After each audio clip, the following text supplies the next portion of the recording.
السلام علیکم ورحمۃ اللہ السلام علیکم ایھا المؤمنون جميعا ورحمۃ اللہ وبرکاتہ.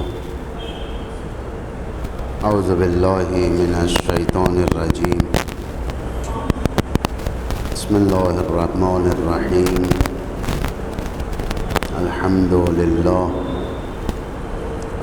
للہ الذی قدرت والسلطان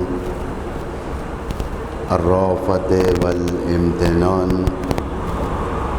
احمدہ علی تتابع النعم واعوذ بہ من العذاب والنقم.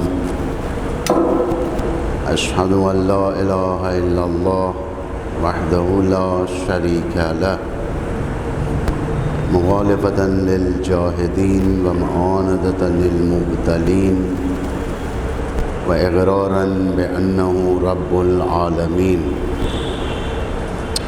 واشہد ان محمدا عبدہ ورسولہ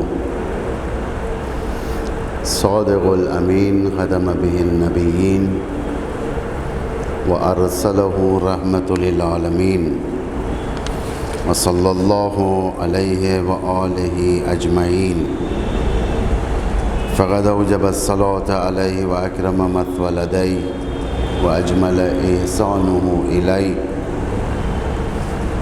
اوصیکم عباد اللہ ونفسی بتقوی اللہ.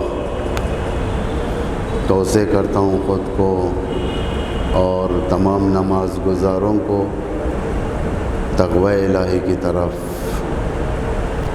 اور اسی کے ساتھ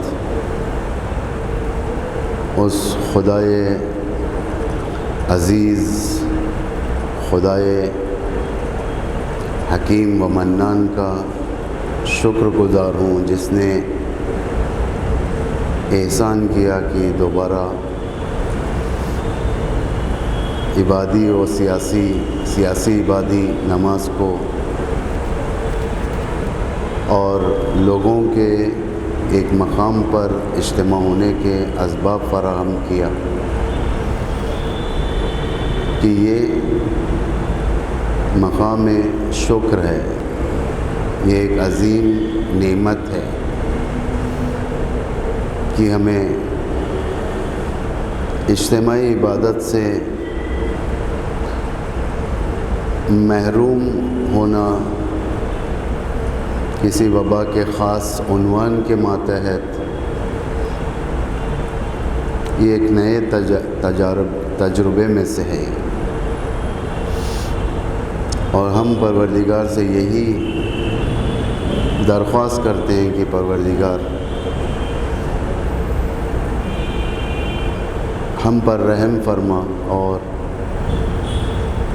ہماری یہ اجتماعی عبادتیں جو ہم تیری بارگاہ میں پیش کرتے ہیں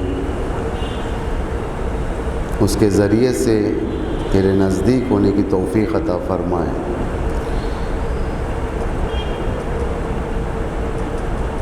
اس وقت جو سب سے بڑا ایک انسانی پہلو جو انسانیت کو اجاگر کرتا ہے، یعنی انسانیت کو منظر عام پر لاتا ہے، وہ ہے ہم بستگی، اتحاد، نیکی کی طرف دعوت دینا اور برائی سے روکنا. خود سورہ مائدہ میں دوسری آیت میں سورہ مائدہ کی خداوند متعال ارشاد فرما رہا ہے وَتَعَاوَنُوا عَلَى الْبِرِّ وَالتَّقْوَى وَلَا تَعَاوَنُوا عَلَى الْإِثْمِ وَالْعُدْوَانِ. نیکی اور تقوی پر ایک دوسرے کی مدد کیا جائے، اور گناہ اور تعدی، زبردستی آپس میں تعاون نہ کرے. یہ ایک عظیم پیغام پروردگار اپنے بندوں کو دے رہا ہے. معمولاً ہمیں یہ دیکھنا ہے کہ ہمارا دل کس طرف لگ رہا ہے. یہ ایک انسانی شناخت ہے یہ کہ دل کس طرف لگے. تقوی کی طرف لگ رہا ہے, اچھائیوں کی طرف لگ رہا ہے, یا برائیوں کی طرف. کہاں پر انسان لذت حاصل کر رہا ہے. سارے انسان ایک جیسے ہیں لیکن مزاج ایک جیسا نہیں ہوتا. کسی کا مزاج گناہ میں لگتا ہے, اچھا لگتا ہے اسے گناہ کرنا. مومن ہوگا, وہ شیعہ ہوگا, مسلمان ہوگا, لیکن گناہ کرے گا. اس کا گناہ, اس کی دلیل یہ نہیں ہے کہ وہ خدا کے مقابل میں آ چکا ہے. خواہشان نفسانی کی بنا پر وہ گناہ کر رہا ہے. خواہشات نفسانی اسے کھینچ رہے ہیں. ایک شخص نیکیوں کی طرف دل لگے گا, اس کا ہمیشہ ڈھونڈتا رہے گا وہ کہ فقراء کہاں پر ہیں, ان کی مدد کی جائے. مدد حاصل کرنے والوں کو ڈھونڈتا رہے گا کہ اس کی مدد کیا جائے, اسے اس کا کام پورا کیا جائے. عبادتوں میں اس کا دل لگے گا. جتنی طاقت روح کے اندر ہوگی, آؤٹ پٹ اسی کے مطابق کا ہوگا. اگر انسان کی روح کافی صلاحیتیں رکھتی ہیں کہ وہ تقوی اختیار کریں, جذب کریں, تقوی میں جذب ہو جائیں, تقوی میں اس کے جو آؤٹ پٹ ایکشنز ہوں گے وہ بھی اسی کے مطابق ہوں گے. نیکی کی طرف جائے گا, اخلاق اچھے ہوں گے اس کے, عبادتوں کی طرف جائے گا, حلال روزی کی طرف جائے گا. جتنا روح اس کی پولیوٹڈ ہوگی, جتنا روح اس کی فاسد ہوگی, اس کا آؤٹ پٹ بھی فاسدانہ ہوگا. اس کا دل دعائے کمیل اور دعائے ندبہ میں نہیں لگے گا, دعائے عرفہ میں نہیں لگے گا. اس کا دل غیبت کے نشستوں میں لگے گا. اس کا دل لوگوں کے زندگیوں میں تجسس کی منزل پر اچھا لگے گا. اس کا دل لوگوں کے عیب جوئی میں اچھا لگے گا, اس لیے کہ اس کی روح میں پرابلم ہے اس کے پاس. سب سے بڑا علاج جو کرنا ہوتا ہے ہمیں, وہ روح کا علاج کرنا ہوتا ہے. جتنا روح خدا کی طرف مائل رہے گی, عمل صادر ہوگا خدائی عمل. اسی لیے پروردگار فرما رہے وَتَعَاوَنُوا عَلَى الْبِرِّ وَالتَّقْوَى. تعاون کرنا, سپورٹ کرنا, مدد کرنا.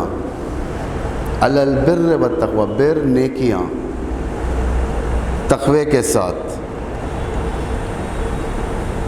چاہے وہ انٹرنل پاور جسے کہتے ہیں, اسپریچویلٹی, اس کو گروتھ دینے میں, یا باہر اس کے ایکشنز کو مستدام رکھنے کے لیے, باقی رکھنے کے لیے. اسلام کے اندر یہ صلاحیت پائی جاتی ہے. ساری دنیا کی جتنی نیکیاں سرزد ہوتی ہیں سب اسلام سے, اس کا سرچشمہ اسلام ہے. بڑی سے بڑی نیکی,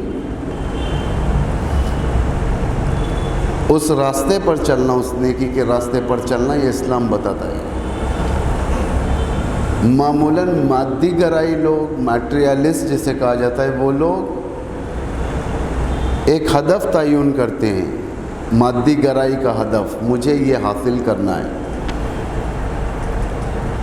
نتیجہ جسے کہا جائے، اچھی چیز ہے، لیکن اسلام کی خوبصورتی یہ ہے کہ وہ ہدف سے زیادہ راہ خدا پر چلنے کو بتاتا ہے کہ ہدف اللہ کے ہاتھ میں ہے۔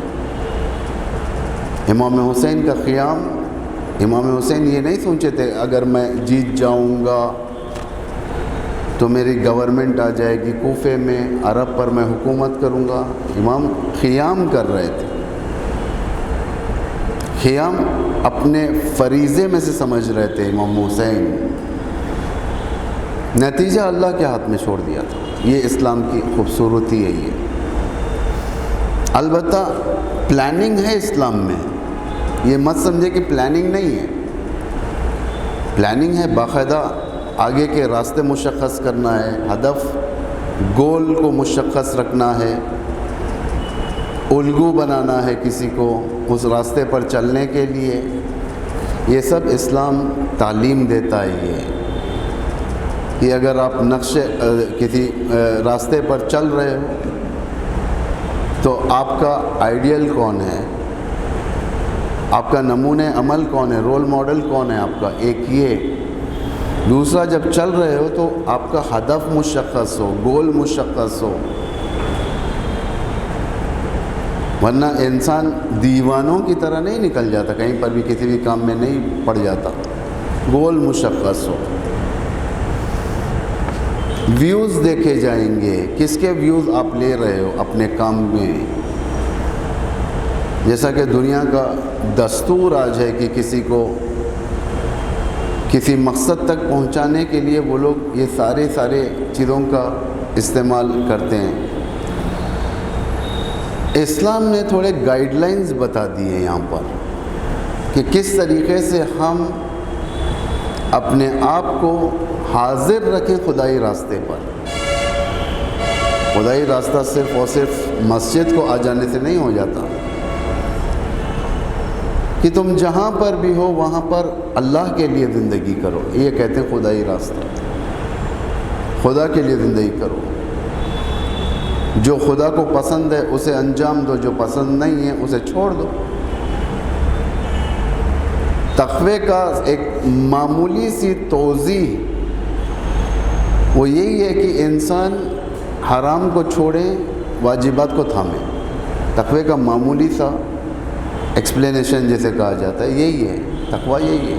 تقوی کیا بھی ایک بڑا چیپٹر نہیں ہے جسے سالوں بٹھا کر کورس ختم کیا جائے۔ تقوی یہ پریکٹس کے اوپر ہے، واحد علم ہے جو پریکٹس کے اوپر منحصر ہے۔ انسان جتنا پریکٹس کرے گا اتنا قوی ہوگا، ہے نا۔ Practice make a man perfect کہتے ہیں آپ لوگ۔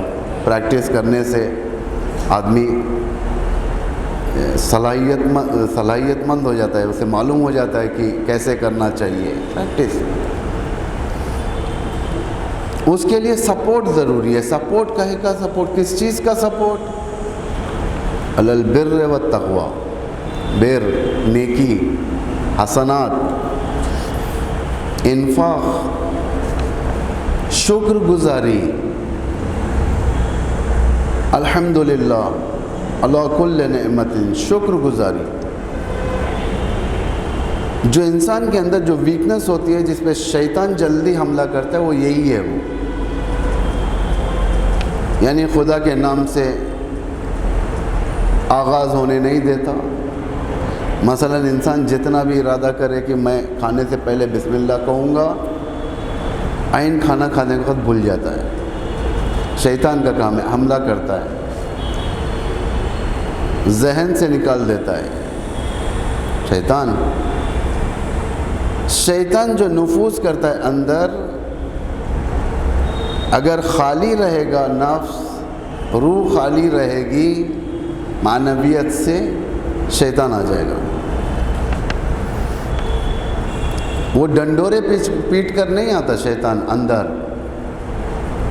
کہ یوں کہا جائے کہ اعلان ہو رہا ہے، فلاں جگہ استقبال ہو رہا ہے، ایسا نہیں آتا شیطان۔ شیطان آتا ہے خطوات، یعنی دھیرے دھیرے سے، خاموش، شیطان ایسے ہی داخل ہوتا ہے، کب داخل ہوگا نہیں معلوم، اس لیے دعائیں ہمارے پاس. ہو سکتا ہے انسان آج مومن ہو لیکن 1 مہینے بعد وہ ایمان نہیں دکھائی دیتا، ختم ہو جاتا ہے ایمان، زائل ہو جاتا ہے. بہت ساروں کی زندگی اچھی شروع ہوئی ہے لیکن بعد میں زائل ہو چکے، وہ لوگ ختم ہو چکے. ایمان زائل ہو جانا خطوات اسی کو کہتے ہیں. مثلا جب چور آتا ہے گھروں میں، وہ ڈور بیل مارتے ہوئے نہیں آتا، آوازیں کرتے ہوئے نہیں آتا، چور دھیرے دھیرے سے آتا ہے، اندر داخل ہوتا ہے، کسی کو معلوم نہیں ہوتا، پنجرے کے ذریعے سے، دریچوں کے ذریعے سے، کھڑکیوں کے ذریعے سے، چھت کے ذریعے سے، اس طریقے سے آتا ہے چور. شیطان ویسے ہی آتا ہے. اللہ تتبعوا خطوات الشیطان، شیطان کے نقش قدم پر نہیں چلو، یعنی شیطان کے آنے کا کوئی یوں کہا جائے کہ پری اعلان نہیں ہوتا، پہلے سے اعلان کہ فلاں ٹائم پہ شیطان آ جائے گا. نہیں، ہمیں اپنے روح و ایمان کے سینسرز کو ہمیشہ ایکٹیو رکھنا ہے. اس لیے کہ بہت سارے لوگ دیکھیں آپ لوگ، بے ایمان زندگی تھی لیکن مدد نہیں ہوئی، بعد میں لوگ ختم ہو گئے، ایمان ان کا ختم ہو گیا. بہت سارے ابھی بھی ہیں اس طریقے سے. تعاونوا علی البر والتقوی، عادت ڈالیں اپنے آپ کو، نیکی کی عادت ڈالیں اپنے آپ کو، وہ صلاحیت اپنے اندر پیدا کریں کہ ہم نیکی اپنے اندر سے نکال لیں. جیسا نور چھڑکا جاتا ہے، نور پاشی ہوتی ہے، ویسا نیکی بھی پھیلنا چاہیے. اسی لیے کہا جاتا ہے کہ نیک کے امام علی علیہ السلام کا یہ قول ہے، فاعل الخیر خیر منہ، نیکی انجام دینے والا اس نیکی سے بھی بہتر ہوتا ہے. صدقے کے کتنے فوائد ہیں، حدیثیں بھری ہوئی ہیں صدقے کے بارے میں، حدیثیں بھری ہوئی ہیں، مادی فوائد، معنوی فوائد، بہت سارے فوائد ہیں. صدقہ واحد ایک ایسی چیز ہے جو ڈائریکٹ خدا سے ڈیلنگ ہوتی ہے جس کے ذریعے سے، لیکن امام فرما رہے ہیں اس صدقے سے زیادہ نیک صدقہ دینے والا ہوتا ہے. وَتَعَاوَنُوا عَلَى الْبِرِّ وَالتَّقْوَى وَلَا تَعَاوَنُوا عَلَى الْإِثْمِ وَالْعُدْوَانِ. اسم، گناہ اور تشدد کے ذریعے سے تعاون نہ کرو، ہمکاری نہ کرو. گناہ اور تشدد، اس میں بھی سوچنے کی بات ہے. انسان کبھی گناہ کی طرف راغب نہیں رہتا لیکن اپنے آپ میں ایک تشدد پیدا کرتا ہے گناہ کی طرف، سوچتا زیادہ ہے گناہ کی طرف، اور اپنے اندر گناہی تحرکات پیدا کر لیتا ہے، اور اس کے ذریعے سے گناہ کی وادی میں قدم رکھتا ہے. گناہ کا سوچنا گناہ نہیں ہے، گناہ کا سوچنا مقدمہ گناہ ہے. یعنی اس نے ہموار کر لیا ہے راستہ، مقدمہ جسے فراہم کیا جاتا ہے. سفر، انسان جب گاڑی میں بیٹھ کر، ٹرین میں بیٹھ کر، پلین میں بیٹھ کر سفر کرے، سفر کہا جاتا ہے اس کو. گھر میں اگر بیٹھ کر سفر کے بارے میں، اس سفر کے بارے میں پلاننگ ڈالے، پلان کرنا سفر نہیں ہے، سفر کرنا سفر ہے لیکن پلان کرنا مقدمہ سفر ہے. ٹکٹ بک کرنا، اسباب جمع کرنا سفر کے لیے، کپڑے جمع کرنا، پیسہ جمع کرنا سفر کے لیے، یہ مقدمات ہیں. یہ اسی طریقے سے گناہ کے مقدمات بھی عقل کے ذریعے سے ہیں، ذہن کے ذریعے سے سوچنا، گندگی کو ذہن میں لانا، اسے پروان چڑھانا، اسے مضبوط کرنا، اور اس کے بعد جو ایکٹ پیش آئے گا وہ گناہ ہوگا. مقدمہ بن رہا تھا، اس لیے ورنہ انسان نہیں جاتا گناہ کی طرف۔ معمولاً انسان کے اندر اتنی صلاحیت اللہ نے دیا ہے کہ انسان نہیں جاتا آسانی سے گناہ کی طرف۔ اگر انسان گناہ کی طرف جاتا ہے مطلب اس نے اپنے ذہن کے اندر اس گناہ کو پکایا ہے۔ تعاون نہ کرو، گناہ کے تخیلات ہیں تو اٹھ جاؤ، اپنی جگہ سے اٹھ جاؤ، چلے جاؤ، باہر چلے جاؤ، 2 رکعت نماز پڑھو، وضو کرو، 2 رکعت نماز پڑھو، ہدیہ کرو، درود پڑھو، اللہ سے مدد مانگو۔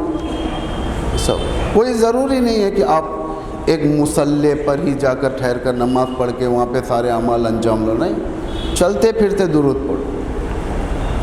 البتہ اگر مستحب نمازوں کی شکلیں اگر آپ دیکھیں گے، مستحب نمازیں کسی بھی حال میں ہو سکتی ہیں، سفر کرتے ہوئے بھی ہو سکتی ہے، بغیر سجدوں کے بھی ہو سکتی ہیں، ایک الگ بحث ہے یہ۔ یعنی خدا نے ایک بر کی فیسلٹی آپ کے ہاتھ میں رکھ دیا ہے، لیکن وہ فیسلٹی انٹچڈ ہے کہ ہم نے اسے ابھی استعمال نہیں کیا ہے۔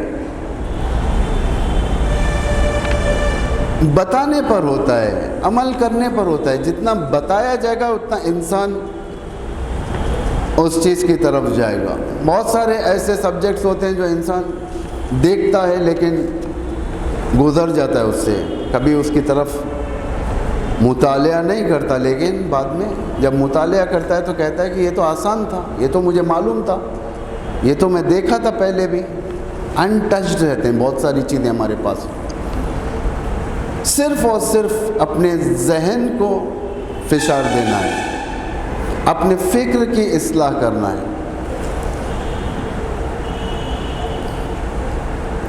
یہ دعاؤں کے ذریعے سے بھی ہوتا ہی ہے۔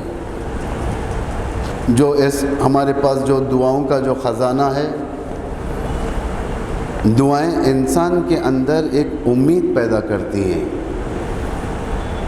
دعائیں انسان کی روح کو زندہ کرتی ہیں، دعائیں انسان کے مرے ہوئے دل کو دوبارہ حیات کی طرف لاتی ہیں۔ دعا، کیونکہ جب اللہ سے کمیونیکیٹ ہو جاتا ہے انسان، رابطہ قائم کر دیتا ہے، یہ خود اس کی زندگی کی طولانی کی عمر ہے، یہ خود ہے۔ اگر آپ ایک قطرہ پانی ہاتھ میں رکھیں گے، تھوڑی دیر میں دھوپ میں وہ ختم ہو جائے گا۔ اگر وہی قطرے سمندر کے حوالے کر دیا جائے تو ہمیشہ باقی رہے گا، یہ ہمیشہ سمندر بن جائے گا۔ ذات احدیت میں فنا فی اللہ ہو جانا یعنی بقا ہے، ذات احدیت میں۔ اسی لیے ہمارے پاس شہداء ہمیشہ زندہ ہیں، انہیں یاد کیا جاتا ہے خدا کی طرف سے۔ وہ ہے نا، لا تحسبن الذین قتلوا فی سبیل اللہ، کہ تم جو اللہ کی راہ میں جو قتل کر دیے گئے انہیں آرڈنری موت تصور نہ کرو، یہ فنا فی اللہ ہو چکے ہیں، اللہ کی راہ میں فنا ہوئے، یہ لوگ باقی رہتے ہیں۔ جو بھی دعاؤں کے سمندر میں بھی فنا فی اللہ ہو جائے وہ باقی ہو جاتا ہے۔ وہ خداوند اس کے وجود کو دعا کا مرکز بنا دیتا ہے، اس کی قبر کو دعا کا مرکز بنا دیتا ہے اللہ، اس کے وسیلے کو دعا کا مرکز بنا دیتا ہے اللہ۔ امام علی فنا فی اللہ تھے اللہ کی راہ میں، اس لیے وجود مبارک امام علی دعا کا مرکز ہے، وجود مبارک نبی آدم دعا کا مرکز ہے، وجود مبارک اہل البیت اطہار دعا کے مرکز ہیں، اس لیے کہ فنا فی اللہ تھے، ڈوب چکے تھے لوگ دعاؤں میں، خود دعاؤں میں تھے، امت کو بھی سلیقہ دے دیا۔ آپ اٹھا کر دیکھیں اماموں کی دعائیں جو وارد ہیں، خود امام علی کی دعائیں یا صحیفہ سجادیہ کی دعائیں، بہت ساری دعائیں رمضان میں پڑھی جاتی ہیں، دعائیں ابو حمزہ صومالی ہے، دعائیں مجیر ہے، مناجات شعبانیہ ہے. اس کے جملے اگر ہم غور کریں تو ہمارے لیے ایک روح پیدا ہو جاتی ہے. امام فرماتے ہیں کہ خدایا اگر تو مجھے روزی نہیں دے گا تو پھر میں کس کے پاس جاؤں روزی مانگنے کے لیے اپنی. دعائے ابو حمزہ صومالی میں امام فرماتے ہیں کہ خدایا اگر فرسٹ ڈے جب میں گناہ کمٹ کیا تھا اسی وقت تو روک دیتا مجھے تو میں آج جرت نہ کرتا اور بھی گناہ کرنے کی. تو نہ روکا تو میرے گناہوں کے اندر جرت پیدا ہو گئی. کیسے جملے ہیں جو خدا سے بات کرنے والے جملے، یہ روح کو زندہ کر دیتی ہیں. بعض عبادتیں ایسی ہوتی ہیں جس کی اہمیت بہت زیادہ ہو جاتی ہے، جیسا نماز شب. نماز شب 11 رکعت ہے، لیکن اگر اس کی فضیلتیں دیکھی جائیں، معنوی اور مادی فضیلتیں دونوں موجود ہیں اس کے اندر. معنوی فضائل کہ کس طریقے سے نورانیت پیدا ہوتی ہے دل کے اندر، کس طریقے سے وہ مائل ہوتا ہے قرآن کی طرف، خدا کے کلام کی طرف، اللہ کی طرف مائل ہوتا ہے. آٹومیٹک انسان مائل ہوتا ہے، نیکی کی طرف مائل ہوتا ہے. کس طریقے سے اس کی روزی کھلتی ہے، کس طریقے سے اللہ اس کے راستے کھول دیتا ہے. یعنی ایک مثال کے طور پر ایک نماز شب جو انسان اللہ سے اپنے رشتے اصلاح کر لیتا ہے. امام علی نہج البلاغہ میں فرماتے ہیں من اصلح بینہ و بین اللہ اصلح اللہ بینہ و بین الناس، یا دوسری جگہ پر اصلح اللہ بینہ و بین الناس، اللہ جو بھی اللہ سے اپنا کمیونیکیشن پکا کر لیتا ہے اللہ اس کے اور دوسروں کے درمیان کے رشتے کو صحیح کر دیتا ہے. ایک یہ یعنی خدا مرکز ہے ان چیزوں کا. ویسے اگر تم چاہو تو بغیر خدا کے بھی جا کے رزق حاصل کر سکتے ہو.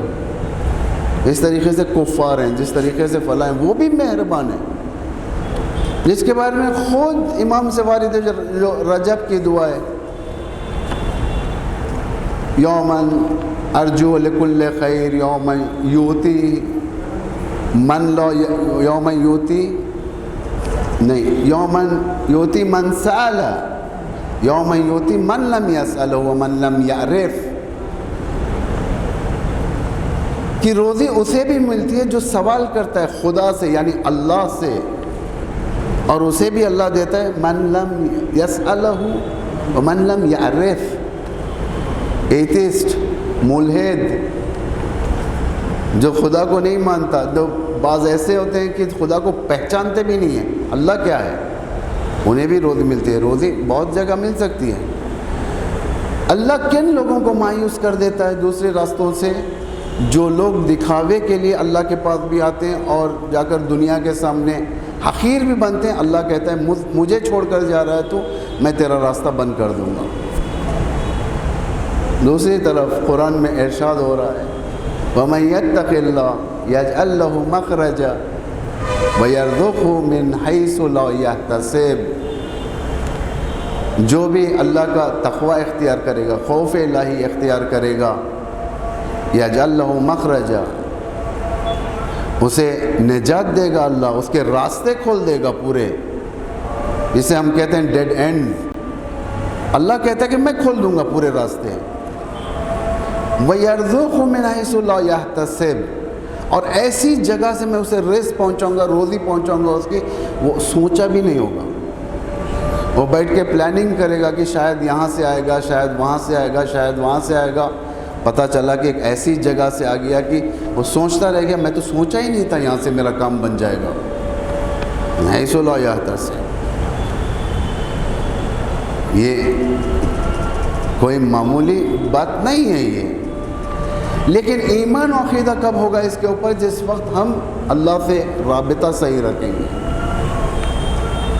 خدا کو پیش نظر رکھیں گے، یہ انسان کی فطرت ہے. یہ اگر انسان خدا سے ہٹ جائے گا آٹومیٹک وہ شیطان کے دروازے پر جائے گا, آٹومیٹک جائے گا. بڑے بڑے لوگ چلے گئے, اصحاب انبیاء جو نبیوں کا چہرہ دیکھتے تھے, جو نبی اعظم کا چہرہ دیکھتے تھے, نبی مکرم اسلام کے ساتھ رہتے تھے, ابتدا میں بڑے بڑے نام تھے جنگوں اور جہادوں کے اندر, لیکن بعد میں ختم ہو گئی, عاقبت بد ہو گئی, اس لیے کہ ان کے رشتے خدا کے ساتھ صحیح نہیں تھے. شیطان نے انہیں ہائی جیک کر لیا, خدا کے راستے سے ہٹ گئے. جہاد فی سبیل اللہ ان کے لیے جہاد فی سبیل طاغوت و فی سبیل غنائم ہو گیا تھا, یعنی ہر چیز اس کے اندر پولیوٹیڈ ہو گیا تھا, ہر چیز. تو سب سے بہترین شے جو ہمارے لیے ہے, اگر ہم اپنے آپ کو محفوظ رکھنا ہے, سب سے پہلے اسپریچویلٹی, روح کو پاک کرنا ہے ہمیں. روح اگر پاک ہو گئی, روح اگر ہماری مناسب ہوئی, مساعد ہوئی, اس وقت ہمارے جو آؤٹ پٹ ایکشنز ہوں گے وہ راہ خدا کے ہوں گے. وہ نیکی کی طرف جائے گا, بر کی طرف جائے گا, تقوی کی طرف جائے گا. ورنہ انسان صرف دوا کھائے, دوا, لیکن دوا کھانے کے بعد پرہیز نہ کرے, بخار ہے, بیمار ہے, وبا کا گرفتار ہے, صرف دوا کھا رہا ہے لیکن پرہیز نہیں ہے, یہ فائدہ نہیں ہے. نمازیں ہو رہی ہیں لیکن پرہیز نہیں ہے, معنوی پرہیز نہیں ہے, یہ فائدہ نہیں ہے. دوا کھاتا ہے انسان صحت مندی کے لیے, تقوی اختیار کرتا ہے صحت مندی کے لیے, روح کی صحت مندی کے لیے. میں امید رکھتا ہوں انشاءاللہ پروردگار متعال ہم سب کے گناہوں کو معاف کرے اور ہمیں توفیق دے کہ ہم اپنی اصلاح کریں, ہم اپنے آپ کو راہ خدا پر گامزن رکھیں. بسم اللہ الرحمن الرحیم. والعصر ان الانسان لفی خسر الا الذین آمنوا وعملوا الصالحات وتواصوا بالحق وتواصوا بالصبر.